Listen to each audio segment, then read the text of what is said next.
Samson, l'histoire d'un héros brisé par sa propre force. Je m'appelle Samson, et mon histoire commence là où beaucoup de héros se brisent. Enchaîné dans une prison philistine, aveugle, acculé par mes ennemis. Ma vie n'a pas toujours été ainsi. Mais avant que vous ne jugiez la fin de mon parcours, laissez-moi vous emmener avec moi à travers un récit de gloire et de souffrance, de triomphe et de tragédie. Je viens d'une époque où le destin de ma nation reposait sur mes épaules. Les Philistins, ennemis jurés de mon peuple, avaient dominé Israël pendant des décennies. L'histoire que je vais vous raconter ne commence pas avec une bataille, mais avec une promesse divine qui allait changer ma vie et celle de toute une nation. L'oppression philistine et le plan divin. Les Israélites, ayant péché aux yeux de Dieu, avaient été livrés aux Philistins. Pendant 40 longues années, mon peuple a vécu sous leur joug. Ces envahisseurs, maîtres des armes de fer, avaient conquis nos terres, écrasé nos villes et imposé leur culture violente.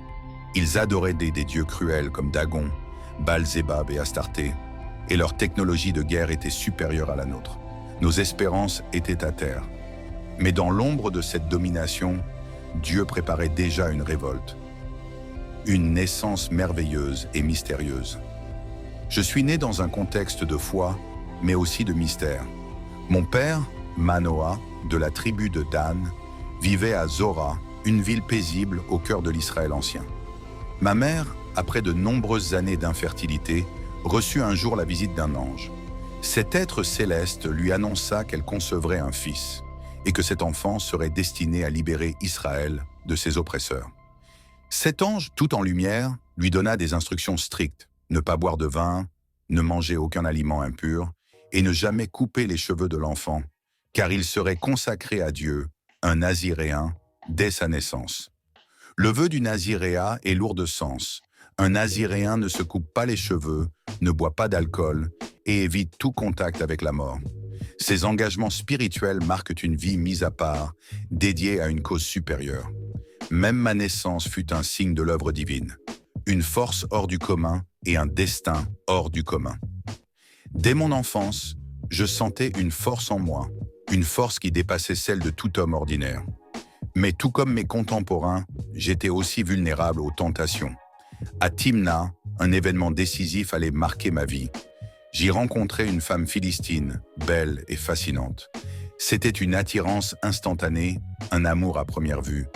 Mais dans cette époque marquée par des mariages stratégiques, cette passion allait m'entraîner dans une spirale de choix périlleux.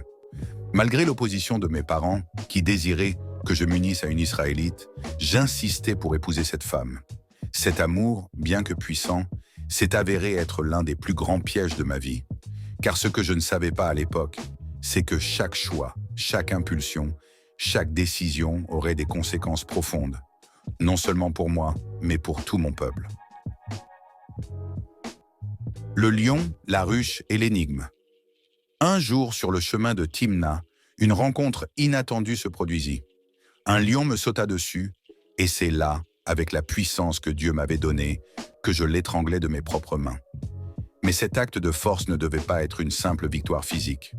Plus tard, je reviendrai sur ce lieu, et là, dans la carcasse du lion, je découvrirai une ruche d'abeilles avec du miel. Ce miel devint pour moi un symbole, mais aussi une violation de mon vœu, car, en tant que naziréen, je ne devais jamais toucher un cadavre. Pourtant, dans ma soif de gloire et de satisfaction personnelle, je n'hésitais pas à emporter ce miel avec moi, et même à en offrir à mes parents, sans leur révéler la source. Ce choix fut la première brèche dans ma consécration. Le fait que j'ai transgressé les règles que Dieu m'avait données marqua le début de ma chute. Mais à l'époque, je ne comprenais pas encore l'ampleur de cet écart. Le mariage, l'énigme et la trahison. Lors de ma fête de mariage à Timna, un autre événement marqua ma vie. L'énigme que je lançais à mes 30 compagnons philistins. Je leur posais une question complexe, en espérant les défier intellectuellement. De quoi est sorti ce qui est doux et fort à la fois? Mais moi, alors que l'enjeu était pour moi une simple distraction, il se transforma en une arme de manipulation. En menaçant ma femme, ces hommes firent pression sur elle pour obtenir la réponse. Cela m'acheva. Une fois qu'ils trouvèrent la solution, ce fut une trahison directe de la part de ma femme, qui se rallia à son peuple contre moi. Elle, qui aurait dû être ma complice, me trahit pour un peu de sécurité et de pouvoir. C'était une douleur profonde, une douleur de voir que ma propre femme, la personne en qui j'avais placé ma confiance, était désormais mon ennemi.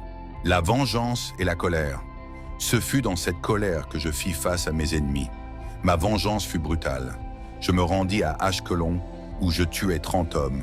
Je pris leurs vêtements et je les donnai à ceux qui avaient résolu mon énigme. Ce n'était pas seulement un acte de vengeance, mais une déclaration de guerre personnelle. Mais même dans ce moment de victoire, la colère brûlait en moi. Ce n'était pas un soulagement, c'était un piège qui m'attirait de plus en plus loin dans l'obscurité.